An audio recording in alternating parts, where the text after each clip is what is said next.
You think you've heard crazy political stories before? Declaring victory over a political giant. This one is different because this one is messy, emotional, unexpected, and dripping with irony from start to finish. Let's rewind. Let's rewind far back. Picture Uganda in the early 90s. The sun is blazing. The streets are buzzing. And in the middle of all that life, a tiny baby boy is born. October 18th, 1991. His name, Zohran Mamdani. No one knew this baby would one day rattle the biggest city in America. No signs, no magical foreshadowing, just a baby. And two parents with dreams much bigger than themselves. His mother was a filmmaker, creative, sharp, always looking at life through a lens. His father? A professor, serious, calm, analytical, the kind of person who writes long emails with zero emojis. Their world was art and intellect, movies and manuscripts, culture and curiosity. And that environment shapes a child differently. It makes you see stories everywhere. It makes injustice impossible to ignore. And it makes you question every rule. But life wasn't going to sit quietly. Not for them. They made a decision that would change everything. They packed up, crossed countries, crossed cultures, crossed oceans, and landed in New York City. And suddenly the newborn from Kampala was a small boy on the streets of Queens. New York didn't care who he was. New York doesn't care who anyone is. You earn your identity here. You survive your identity here. And survival meant adaptation. Fast. The language changes. The food changes. The weather changes. The people change. Everything is fast, loud, unpredictable.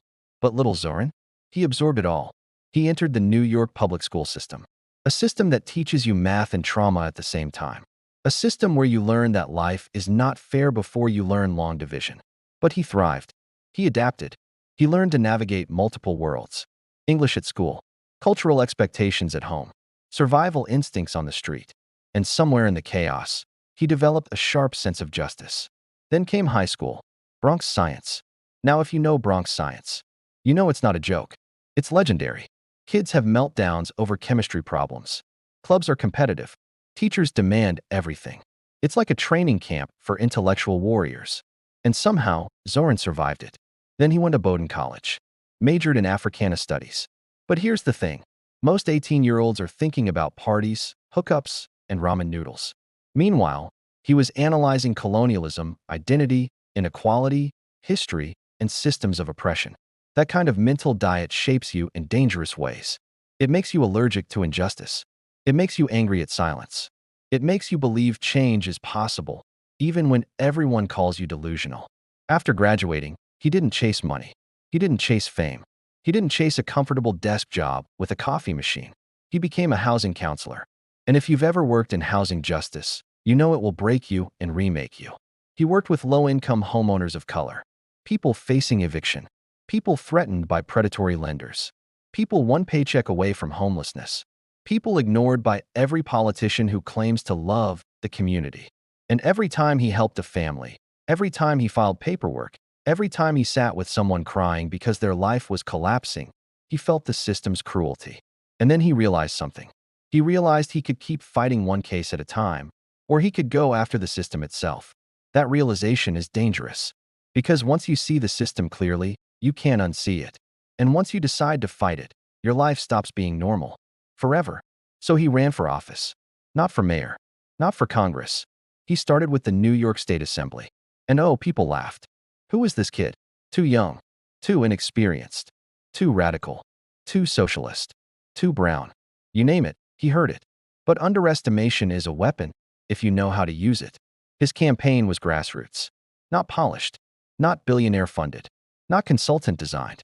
Community-driven. Door-knocking. Street conversations. Real people. Real problems. And guess what? It worked. In 2020, he won. He became a state assembly member.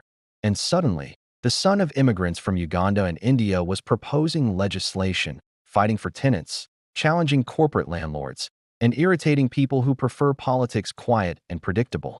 But if you think success makes life easier, think again. The more progress he made, the more enemies he collected. Quiet enemies. Political enemies. The type who smile to your face and stab your proposals in committee meetings. The type who say, "We'll review this," and then bury your bill in paperwork until dust gets bored. But Zohran didn't stop. He organized. He spoke out. He pushed boundaries. He annoyed the establishment. And the establishment hates being annoyed. Then came the moment that changed everything. The moment when he looked at the mayor's office and said, "Why not?" And New York City gasped. New York mayor isn't a job. It's a battlefield. You have 8 million opinions screaming at you at the same time. You have subways breaking down, rats plotting rebellions, landlords raising rents, and lobbyists whispering sweet bribes.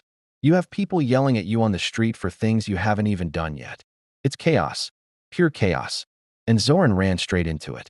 He announced his campaign for mayor. And oh, the internet lost its mind. Some praised him like a hero. Some mocked him like a joke.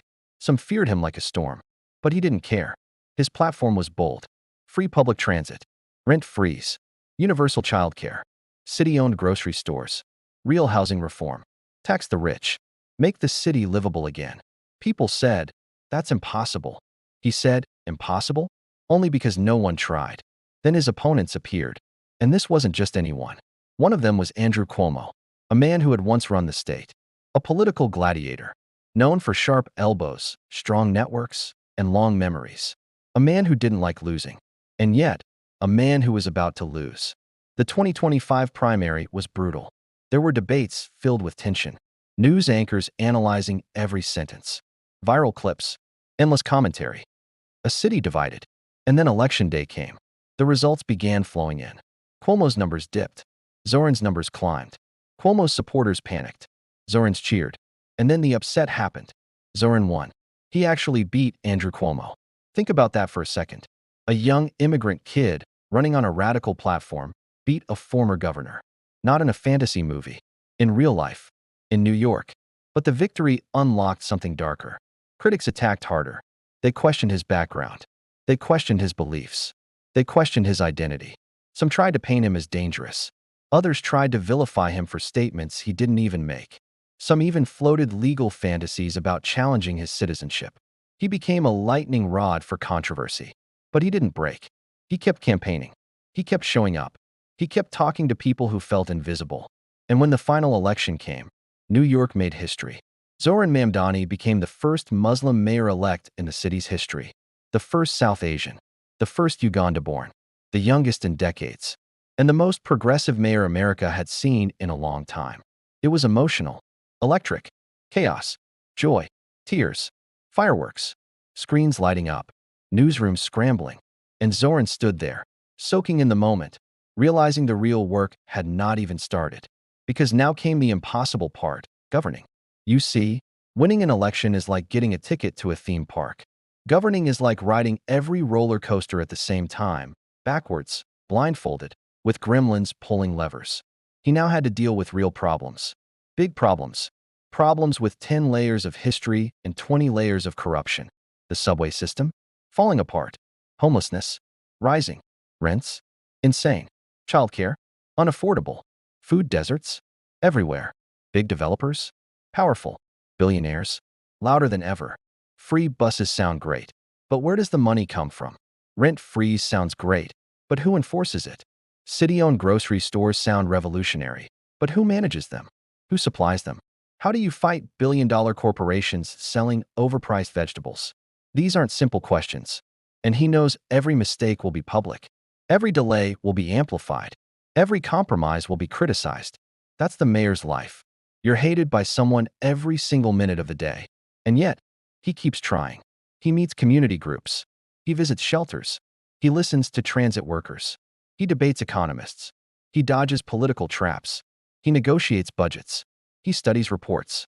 He calls experts. He calls activists. He balances expectations. And somewhere in all of it, he remembers why he started. He remembers the families facing eviction. He remembers the mothers crying. He remembers the fear.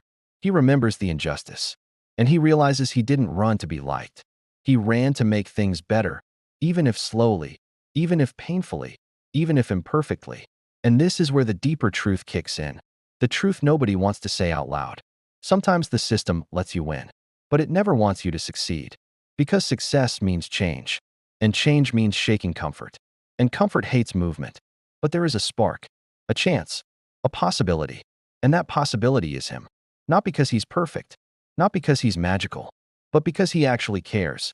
And care, in politics, is rare. And now, here comes the final punchline wrapped in a lesson. A lesson whispered, not shouted. Next time someone looks at you and says your dream is unrealistic, remember Zohran. Next time someone says people like you don't end up in positions of power, remember Zohran. Next time someone says you need connections, or pedigree, or wealth, or privilege to win, remember Zohran. Because once upon a time, a kid from Kampala with a complicated identity, a curious mind, and a stubborn sense of justice walked into New York City. And the city tried to crush him. But instead, he rebuilt the city's story.